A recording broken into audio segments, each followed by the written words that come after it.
बेटा ये टॉपिक है नोड्स, रेडियल नोड और नोडल सरफेस से। एक्चुअली नोड मतलब क्या होता है? We can call it as a node point, we can call it as a nodal region, we can call it as a nodal space.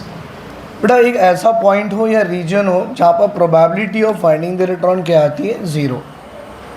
That point is called as a node point, that region called as a nodal region. और यहाँ पर देखिए बेटा number of radial nodes निकालने का formula दिया हुआ है n-l-1 where n is the principal quantum number. आप सब जानते हैं बेटा n की वैल्यू 60 होती है, दैट इज़ इक्वल टू 1 2 3। मतलब principal quantum number is nothing but we can say it is a orbit, first orbit n equal to 1, second orbit n equal to 2, third orbit n equal to 3। बेटा l जो है azimuthal quantum number, it determine the shapes of the orbital. जैसे कि अगर s orbital हो तो l की value 0 आती है, p ऑर्बिटल हो l की वैल्यू 1, d l की वैल्यू 2 और f के लिए l की वैल्यू 3 है। अब जैसे कि यहाँ पर नंबर ऑफ रेडियल नोड्स निकालने का फॉर्मूला लगा दिया, n-l-1 पूछा है कि what is the number of radial node for 1s 2p 3d 4f।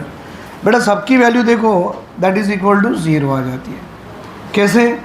अगर ये 1s है तो यहाँ n की वैल्यू 1 हो गई, माइनस s है तो l की वैल्यू फॉर s के लिए 0 आती है, और एक रहा बेटा -1, +1 -1 0। 2p के लिए देखिए n की वैल्यू कितनी आ गई 2, माइनस p अगर हो तो व्हाट इज़ l की वैल्यू फॉर p 1, और ये ऑलरेडी -1 है, +2 -2 0, +3 -3 0। ये सारे ऑर्बिटल के नंबर ऑफ रेडियल नोड्स 0 आते हैं। लेकिन यहाँ देखो बेटा ये रहा 2s, मतलब n की वैल्यू 2, l की वैल्यू s ऑर्बिटल के लिए 0 होती है, -1, 2 -1 1। वैसे ही इसको करके देखो 3p है, n की वैल्यू 3 है, मतलब n की वैल्यू 3 माइनस l की वैल्यू p ऑर्बिटल के लिए 1 होती है, -1, 3 -2 1। सबकी निकालो, that number of radial node is equal to this value. तो फॉर्मूला आपको याद रखना है, number of radial nodes is equal to n principal quantum number minus l azimuthal quantum number -1। और ये n की value depends on this one और l की value depends on the orbital. कौन सा ऑर्बिटल यूज़ कर रहे हैं, आइदर s और p या d या f, इसके हिसाब से l की वैल्यू लेनी है। लिख लो बेटा। यहाँ पर किसी बच्चे को डाउट हो रहा है कि ये साई स्क्वायर होता क्या है? बेटा एक्चुअली ये वाला है ना, हमारी एनसीईआरटी में पहले था, अभी नहीं है, निकाल दिए। ये न्यूक्लियस होता है। जब कोई इलेक्ट्रॉन न्यूक्लियस से दूर जाता है तो probability of finding the electron increase होती है, reaches a maximum, thereafter decreases, again it goes in this way. तो यहाँ पे ये जो probability of finding the electron बढ़ रहा है, देखो बेटा ये एक ऐसा रीजन है जहाँ पर probability of finding the electron maximum में आ गया, राइट? मतलब इसी को बोलते हैं बेटा एक ऐसा रीजन जहाँ probability of finding the electron maximum हो, that particular region will be called as an what? Orbital. Difference देखो बेटा, ऑर्बिटल मतलब एक ऐसा रीजन है जहाँ probability of the finding the electron is maximum 98.5% होता है। ऑर्बिटल मतलब ये s भी हो सकता है, p भी, d एंड f। अगर ये हाइड्रोजन एटम की पहली ऑर्बिट में देख रहा हूँ ना, तो ये न्यूक्लियस से लेके ये रीजन का अगर मैं डिफरेंस देखूँ, इट इज़ एट 0.529 एंगस्ट्रॉम। ये डिस्टेंस है बेटा। मतलब हम जो डेफिनेशन बोलते थे कि ये न्यूक्लियस होगा, ये इलेक्ट्रॉन होगा पहली ऑर्बिट में, इसका डिस्टेंस 0.529, एक्चुअली वैसा नहीं है। ये 0.529 के डिस्टेंस में यहाँ probability of finding the electron maximum आती है। बेटा उस रीजन में जो probability of finding the electron maximum हो, that region is called as N orbital, और उसका डिस्टेंस न्यूक्लियस से इतनी दूरी पर है, कितना? 0.529 एंगस्ट्रॉम, राइट? चलो लिख लो बेटा यहाँ तक। तो बेटा ये वेव फंक्शंस कैसे होते हैं, क्या होते हैं, मैं उसी के बारे में बता रहा हूँ। देखिए ध्यान से, ये रहा न्यूक्लियस, मैं यहाँ मेंशन करके दे रहा हूँ, this is called as a nucleus. और ये पर्टिकुलर एक्सिस हो, कोई भी एक्सिस ले लो, x y z वाली, और ये न्यूक्लियस, उसके सराउंड में इलेक्ट्रॉन जो घूम रहे हैं, तो हमने उसकी प्रोबेबिलिटी फाइंड आउट की। बेटा ये कुछ हमें प्रोबेबिलिटी इस तरह से मिली है। मतलब ये एक ऐसा रीजन है जहाँ probability of finding the electron क्या होगी बेटा? मैक्सिमम। तो ऐसे रीजन को हम बोलेंगे this is called as N orbital, मतलब नियरली 98.5% आपको पॉसिबिलिटी है कि इलेक्ट्रॉन यहाँ मिलेगा ही मिलेगा। हाँ, कोई बुक बताती है 99.5 ही है, पर 98.5% जहाँ तक मुझे मालूम है। मतलब यहाँ से न्यूक्लियस से ये रीजन का अगर डिस्टेंस पता किया तो ये आती है 0.529 एंगस्ट्रॉम पे probability of finding the electron maximum होती है। और ये जो probability of finding the electron जो बढ़ रही है ना, इसको मेंशन करते हैं प्लस साई। बेटा व्हाट इज साई इंडिकेट, इसको बोला जाता है ऐसा पी साइलेंट प्लस साई। बेटा what is psi indicate, this is the wave function, this is the wave function. अब देखो ये वाले रीजन पे प्लस साई की वैल्यू मैक्सिमम हो गई, फिर ये वेव फंक्शन डिक्रीज हो गई, और जब ये पॉइंट पे आएगी ना probability of finding the electron zero हो जाएगी और यहाँ साई की वैल्यू जीरो ली जाती है। अब जैसे लाइन से नीचे आ गया वेव फंक्शन नेगेटिव, बेटा वेव फंक्शन फिर नेगेटिव, और हम जानते हैं प्रोबेबिलिटी कभी नेगेटिव नहीं होती है, तो हम ये पूरा का पूरा रीजन कंसिडर कर लेते हैं जहाँ मेंशन कराते हैं साई। देख लो बेटा, minus of psi into minus of psi it become plus of psi square, और ये जो प्लस ऑफ साई स्क्वायर है that is called as a probability of, बेटा probability of finding electron density. और इलेक्ट्रॉन की डेंसिटी निकालने के लिए एक रीजन आपको पॉजिटिव लेना पड़ता है। देखो minus psi become plus psi square, ये हो गया बेटा probability of finding the electron density Sai square and Sai is indicating the wave function.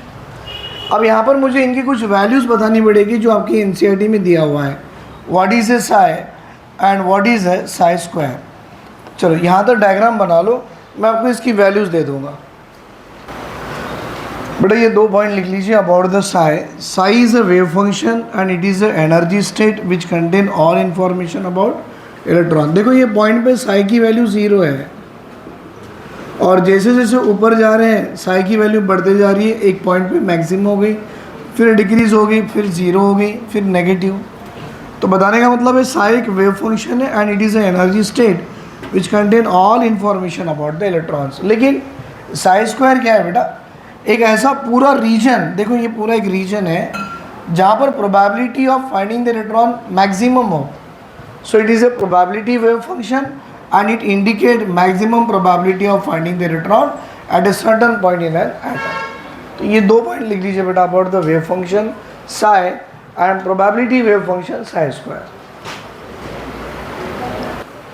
बेटा ये पर्टिकुलर इसमें मैं आपको एक बात बताऊँ, यहाँ पर देखिए probability of finding the electron 0 है, तो जब probability of finding the electron 0 होगी तो इस पॉइंट को बोला जाएगा नोड पॉइंट, या रीजन को बोला जाएगा नोडल रीजन, या बेटा स्पेस को बोला जाएगा नोडल स्पेस। तो अगर मुझे किसी पर्टिकुलर ऑर्बिटल में नोड पॉइंट या नोडल प्लेन निकालनी है तो बेटा वो नोड पॉइंट निकालने का एक फॉर्मूला होता है। देखिए क्या है, फॉर एन एस ऑर्बिटल, बेटा कंफ्यूज मत होना, ये एन एस में एन इंडिकेट ऑर्बिट की नंबर और एस इंडिकेट ऑर्बिटल। कौन सा ऑर्बिटल बेटा, एस वाला। For n s orbital number of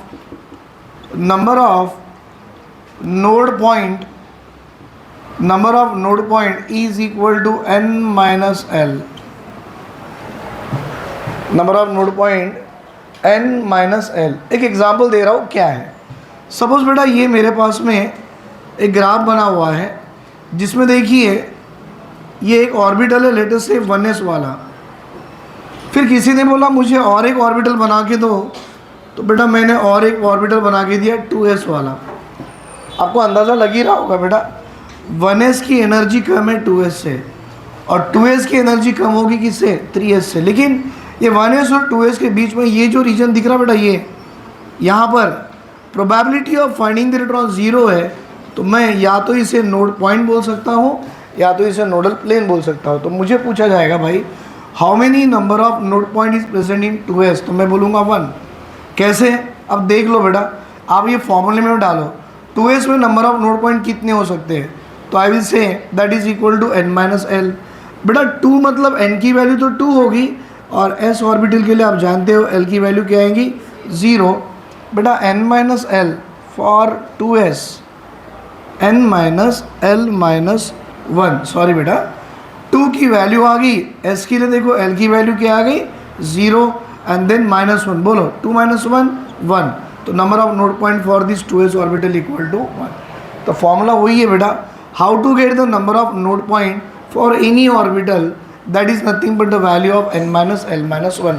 जो मैंने इसके पहले फॉर्मूला बताया था, अब मैं आपको ऐसे बता रहा हूँ।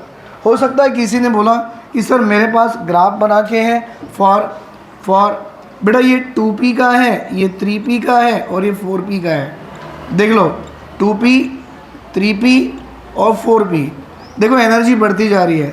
बेटा ये 4p के लिए नोड पॉइंट कितने आ रहे हैं, तो बोलना 1 एंड 1 2। क्या ये फॉर्मूले में बिठा के देखो बेटा, 4p में n की वैल्यू 4, p की वैल्यू 1 एंड माइनस 1 कितना आ रहा 4 माइनस 2 बिकम 2। और देखो आपको यहाँ नोड पॉइंट भी कितने दिख रहे हैं, 2 नोड पॉइंट। तो बेटा नोड पॉइंट निकालने का फॉर्मूला ये है n माइनस एल माइनस 1, और वो डिसाइड होता है कभी कभी ग्राफ दे के पूछ लें या कभी इस तरह से पूछें, तो किसी को भी पूछो बेटा ग्राफ दे के पूछे तो दो इसके बीच में ये जो रीजन है जहाँ probability of finding the electron 0 है, that will be called as a node point. यहाँ पर भी देखो बेटा नोड पॉइंट कितने आ रहे, 2 आ रहे, किसके लिए 4p के लिए 2, 3p के लिए 1, 2p के लिए 0, राइट। तो ये है बेटा नोड पॉइंट का concept, that is based on the formula n minus l minus 1।